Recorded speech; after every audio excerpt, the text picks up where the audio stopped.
के छोटे से गांव में पहुंचा कई वर्षों के बाद। वही जो कपड़े थे, वही जो जूते थे, वो तो फट गए, चिथरे हो गए, शरीर मैला हो गया, वेशभूषा बिल्कुल दरिद्री हो गई। पहुंचा है उस मरुभूमि के एक छोटे से गांव के होटल के पास, लगाए अपनी भीख मांगने की चदरिया छूटी फूटी। एक पैसा दे दो बाबूजी, जूता लेने के लिए 2 पैसे दे दो, चाय पीने के लिए चवन्नी 2 अन्नी दे दो, तुम्हारा भला होगा। भीख मांगता है, गुजारा करता है। यहाँ पर क्या हुआ कि सम्राट बूढ़ाओं ने गुजारा, ज्योतिषियों ने बताया कि तुम्हारे को संतति नहीं है, राज्य परंपरा संभालनी है तो जो ज्येष्ठ पुत्र था उसी को बुलाया जाए और उसी को राज तिलक किया जाए, अन्यथा तुम्हारा कुल नाश हो जाएगा। राजा ने आदमी भेजे, चहु और सिपाही वजीर निकले। एक टुकड़ी घूमती घामती उसी मरुभूमि के छोटे से देहाती गांव में पहुंची। देखा टूटे फूटे होटल के सामने कोई भिखारी भीख मांग रहा है। वर्षों का फासला बीत गया, लेकिन वजीर की बुद्धि पैनी थी। विचक्षण बुद्धिमान वजीर ने रथ को रोका, देखा कि जो 1 पैसा दे दे तेरा भला हो जाएगा, कल का भूखा हूं, जरा से पापड़े खिला दे, जरा से गांठे खिला दे, इस अभागे दरिद्र को तेरा कल्याण होगा। जूता लेने के लिए 2 पैसे दे दो। जो दरिद्र भीख मांग रहा है, इस दरिद्र की भीख और आवाज में कुछ हमारे राजकुमार के गुण दिखाई पड़ते हैं। इसके रोष और फेस में राजकुमार दिखाई पड़ रहा है। वजीर रुका, खड़ा रहा। वो वजीर को दुहाइयां देने लगा कि तेरा कल्याण होगा, तेरा राज और तेरी इज्जत कायम रहेगी, तेरा पद और प्रतिष्ठा कायम रहेगा। भैया मुझ दरिद्र को 2 पैसे दे दे। वजीर ने पूछा, तू कहां से आया है? वो कुछ स्मृति खो बैठा था, कुछ भूल चुका था। बोले, मैं गरीब हूं, फलाने से भीख मांग के जीता हूं। वजीर ने पूछते पूछते पूछते उसको भविष्य में ले गया और वजीर समझता गया कि ये वही राजकुमार है जिसकी मैं खोज करने निकला हूं। ये वही प्रथम पुत्र है मेरे सम्राट का, जिसको हम खोजते खोजते यहां पहुंचे हैं। वजीर ने कहा कि तुम तो फलाने राजकुमार हो और फलाने राजा के पुत्र हो, ज्येष्ठ पुत्र हो, और राजा तुम्हें राज तिलक करने के लिए उत्सुक है, और पागल तुम यहाँ पैसे पैसे के लिए भीख मांगते हो। उसे स्मृति आ गई। उसने कहा, तब मेरे लिए स्नान करने के लिए गंगा जल मंगवाओ, पहनने के लिए वस्त्र आभूषण की तैयारी करो और सुंदर रथ की सजावट करो। 1 सेकंड में सारी दरिद्रता चली गई। 1 सेकंड में सारे भिक्षा पात्र व्यर्थ हो गए। 1 सेकंड में वो उसी समय सम्राटत्व का अनुभव कर रहा है। काश वो राजा तो रानियों के चक्कर में आ गया था, इस राजकुमार को धिकार दिया था और बाद में अपने स्वार्थ के लिए बुला रहा था।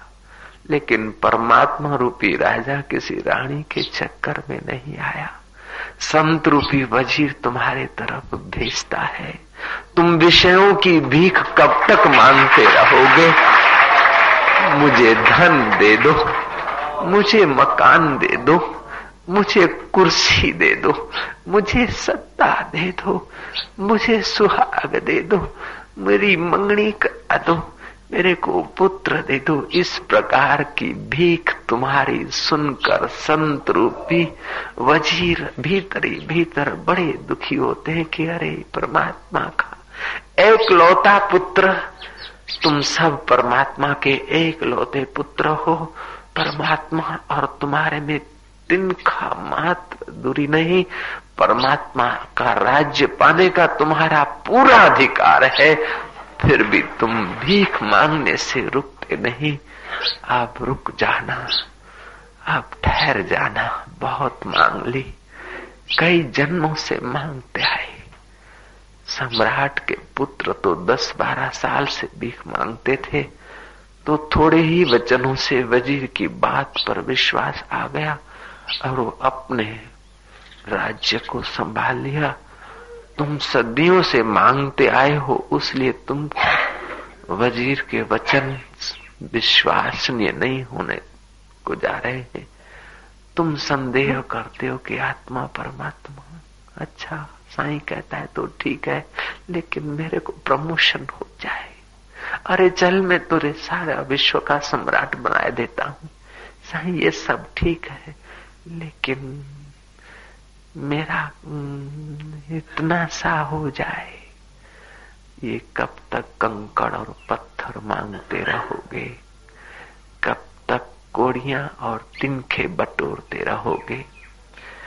ईश्वर के राज के सिवाय, परमात्मा के पद के सिवाय आज तक तुमने जो बटोरा है और आज के बाद जो तुम बटोरोगे, आज तक तुमने जो जाना है और आज के बाद जो जानोगे, आज तक जो तुमने संसारी चीज पाई है और आज के बाद जो पाओगे, आज तक जो मित्र बनाए और आज के बाद जो संसार के मित्र बनाओगे, मृत्यु के एक झटके में सब छूट जाएंगे।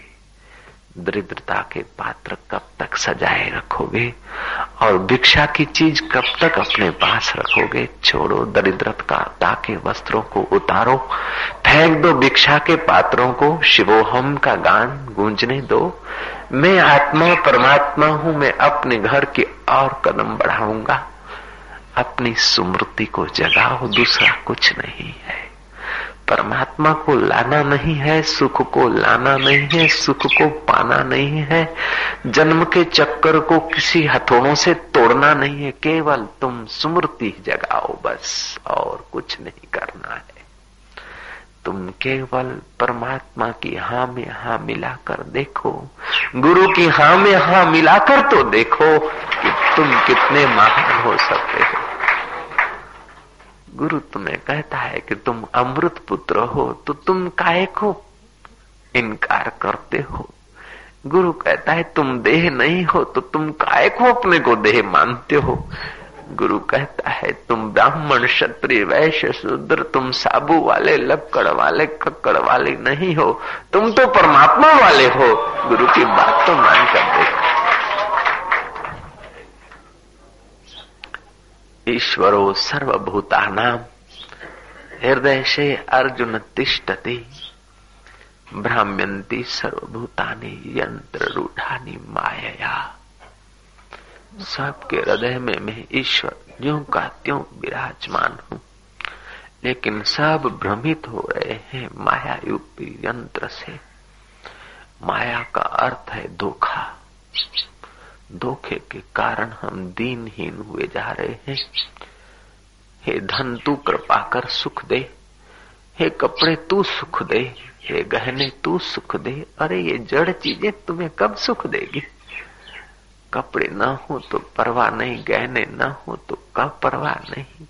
अरे खाने का न हो तो भी परवाह नहीं, खाकर भी मरना है और बिना खाने भी मरना है शरीर को।